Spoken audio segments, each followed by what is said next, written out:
Dear Diary, my wife finally got a break from her stressful job, and all she wanted was one peaceful weekend at her grandparents' quiet cabin with her books. No work, no drama, no hosting, just her novels, and maybe me fishing nearby. But guess who crashed our peaceful weekend? My dad planned to swing by for the afternoon, and that was fine. But then, my mom showed up too. She wasn't invited. She wasn't expected. She just inserted herself into the weekend like she was starring in a sitcom no one wanted to watch. She brought food. She brought expectations. And worst of all, she brought judgment. She expected my wife to drop her book and become Martha Stewart. My wife? She calmly said no.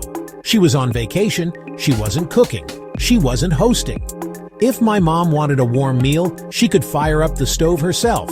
And she did.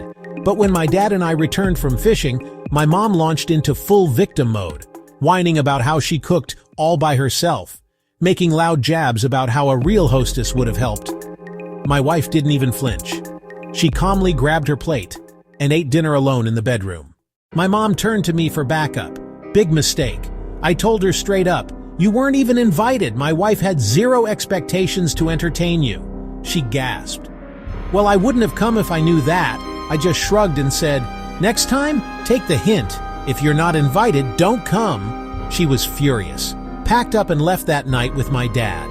On her way out, she dropped this final grenade. "Your wife should have tried to be a gracious hostess." To which I replied, "Maybe you should try not being an unwanted guest." So now the family chat is quiet. My wife? She finally got her peace. Me? I've learned one thing. Respect your partner's boundaries, even if your mom doesn't. Would you have handled it differently? Let me know in the comments.